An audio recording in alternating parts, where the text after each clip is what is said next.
Have you noticed how all pro phone gimbal videos were rigged with phones that lack any of the essential filmmaking accessories that pros actually use? There's no sign of any lens filters, external SSDs, mics, or even basic protective phone case. So the question is, can these gimbals even handle a fully rigged phone? The answer is no, and we need to fix that. In this episode, I'll show you why most of these pro gimbals were not designed with pro filmmakers in mind, and I'll show you the only gimbal I found that can handle this extra size and weight, only with a little bit of rigging. I'll also be using 3 of the most popular SSD hubs that would let you rig your gimbal with your choice of mics, lens filters, and even phone lenses, all while powering your phone externally from the gimbal itself. Let's dive in.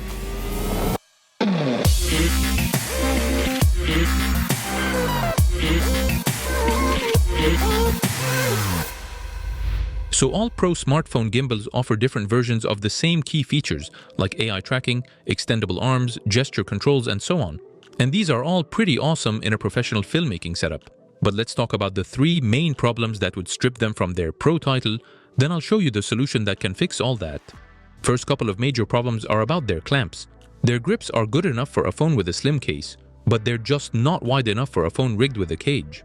I mean, there's a very high chance you'd be using one of these cages if you want to mount a filter or a lens to your phone. But these pro gimbals apparently are not made for such pro features. But the good news is you can replace the cage with a phone case like this from Neewer.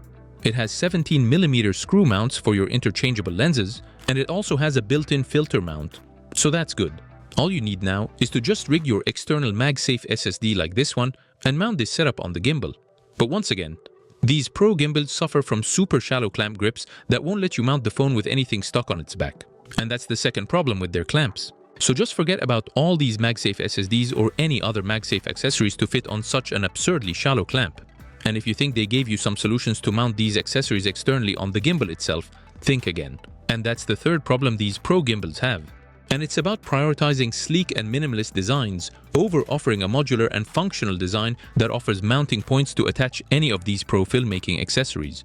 I admit these gimbals look nice and streamlined, but that won't help if I want to add any accessories, whether that's external media, batteries, or mics. So I'm afraid you're gonna have to tape your accessories to the gimbal instead of rigging them. Not the kind of solution you'd expect from gimbals that are designed for pros. But even if you follow that DIY route, the last deal breaker problem is their inexplicably small load capacities that maxes out at only 300 grams. I mean, my 16 Pro Max with this basic case is almost 300 grams already, while my lightest setup of the super light LEXAR SSD and a 67mm variable ND filter already cross that by a decent margin. And if you replace that with a SSD-HUB combo with a mic, you'll push it way beyond that safe margin. So just forget about stacking filters like diffusions or polarizers, or even any of these third-party smartphone lenses you might be considering. So it's clear that, for some strange reason, all these smartphone gimbals didn't account for such necessary filmmaking accessories that would weigh their gimbals down, all except for one. And that's the hohem M7. It's the only pro smartphone gimbal in the market that can handle all this extra weight from all these pro filmmaking accessories. Unlike others that max out at 300 grams, the M7 gimbal can handle up to 500 grams. So not only it can easily handle all the setups you just saw, but it can also handle the beefiest 82mm variable ND polarizer combo filter I have, and still have a small buffer before maxing out the gimbal's max load capacity. But nothing's perfect. The M7 still suffers from the same super shallow and narrow clamp problems, just like all other gimbals.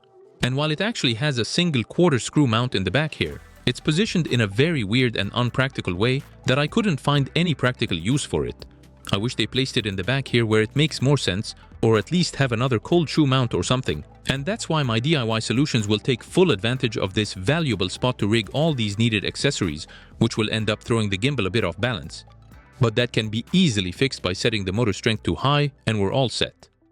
A quick disclaimer, hohem did send me this gimbal to test, and I declined the invite because of all these limitations I mentioned, but when they highlighted the potential in the higher load capacity, I realized there could be room for a DIY setup. Fast forward, I felt I cracked it and decided to share it with you in case you were on the fence about choosing your next phone gimbal. They're not sponsoring this episode in any way, and as usual, everything I'm sharing here is my unbiased and unfiltered opinion. With that out of the way, let's now break down everything you need for the setups. Everything here is my personal preference based on my experience with each of them, but I'll still explain things more in details as we go. Of course, you're free to use any other brands you already own or happy with. First, you need a phone case for your lenses and filters. Apart from its great quality and durability, I chose this newer case as it's the only reliable case with universal compatibility.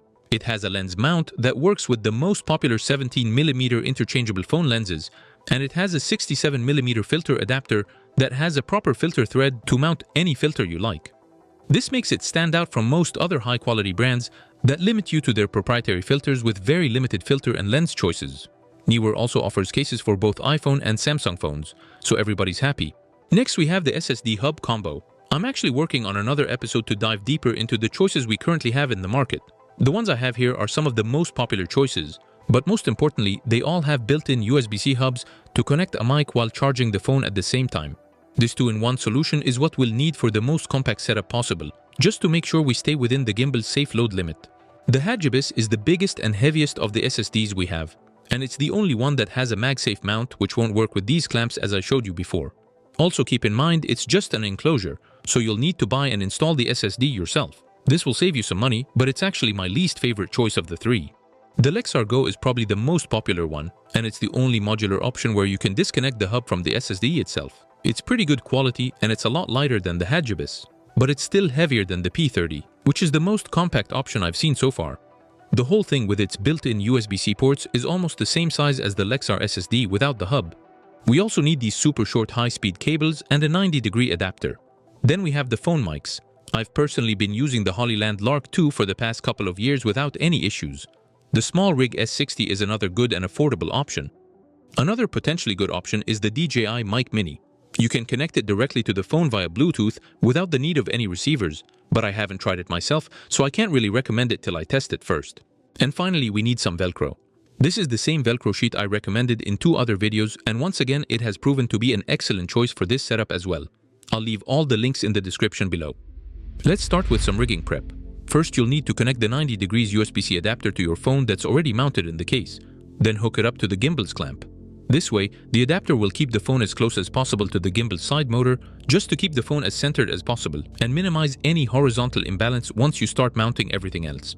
Then you'll need to stick a piece of Velcro to the back arm of the gimbal, which will hold all the SSDs in place. This basic setup of case adapter and Velcro will stay intact across all 3 setups.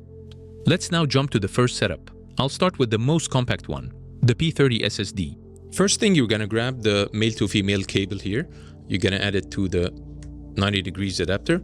Then we're gonna get the P30. I already added a piece of Velcro here, and the good thing is that the sheet of Velcro that I told you about already comes pre-cut with those squares, which perfectly fit on this one. So you're just gonna grab the cable, connect it to it, place it on the Velcro from the back. And I mean, it's pretty light in any case, and it stays in place, so don't worry about it. And you can still easily remove it if you want. So we're just gonna keep it back. Then we're gonna grab the mic. As I said, I'm using the Hollyland here. Then the last thing is to get the power cable. This is provided with the gimbal itself. You're gonna notice that we have the gray end of it and the black one. So the gray one is the one that connects to the gimbal, and it connects at the bottom of the arm behind it. Then just for cable management, I'm just gonna run it through from behind here and on top. This way we have the SSD, of course, the mic and power that's provided by the gimbal itself. And it's pretty compact and super light as well. Moving on to the second setup, the LEXAR Go. So for the LEXAR, we're gonna use the same cable, the male to female, and I'm gonna connect it again to the adapter. Then we're gonna take the LEXAR itself. So you might already know it is made of 3 parts. One of them is the SSD itself, then the hub, and we have the 180-degree adapter. We have a connection here. This is the power connection. And then at the bottom, this is where we're gonna connect the mic. And of course, I added 2 Velcro parts to make sure that they're not gonna be disconnected from each other while shooting or anything, because I felt that it's a bit loose in my opinion. Like, it should be a little bit more firm grip here. So to avoid that, I have these 2 Velcros. I'm gonna put it here. And again, it's pretty safe. Once you put it, it's not gonna go anywhere. And you're gonna connect the USB-C cable. Then we're gonna grab the power cable from the gimbal itself, connect it to the side. And the last thing is the mic, and you connect it to the bottom. And there you go. This is again very slim profile that it won't be seen by the wide angle lens if you have the wide angle lens on. Last one we have is the HAGIBIS. It also has 3 connections. First one is the host, which is the one that connects to the phone directly. And then we have here the PD, which is for the power, of course. And the last one is the USB. This is the one for the mic. This here has MagSafe mount. And then it has a reverse MagSafe on this side. So instead of adding a Velcro, I was thinking maybe we can do something that is a little bit neater for it. So I have this disc, which is a MagSafe disc, and I just added a Velcro to it. And this Velcro is from the same sheets, you actually get square ones and circular ones. So I took one of the circular ones and I added here. And all you need to do is to just add the circular one here. And you can just take this one and it just sticks magnetically to the contraption. So again, it stays in place. It doesn't really move. Now, all you need to do is just to make sure you align the USB-Cs. So there you go. So this one should be on top. This is the host one. You put it here. And in this case, you're going to take the male-to-male version instead of the male-to-female that we had for the other 2 setups. You're going to connect one end to the adapter and then to the HAGIBIS. And you're going to get the mic. So this is the one that says USB. And then you will take the power coming from the gimbal itself and you can connect it directly here. Keep in mind, this is the heaviest setup. As I said before, it's kind of protruding a little bit more than the others. Like the profile is definitely much thicker than the others, which would be somewhere here if I added, let's say, the P30. The other way you can add it, of course, is if you don't want to have this MagSafe disc, then you can just add a Velcro to this part and you connect it directly. But I felt that this might be just a neater way of putting it on the gimbal. The basic setup you saw should also help you rig any other SSD hub you have with a minimum amount of DIY, as long as they fall within the gimbal's load capacity. In the meantime, I hope brands will design their future pro phone gimbals with all these pro filmmakers add-ons in mind. Hope you liked this episode. Thanks again for watching. I'll see you in the next one.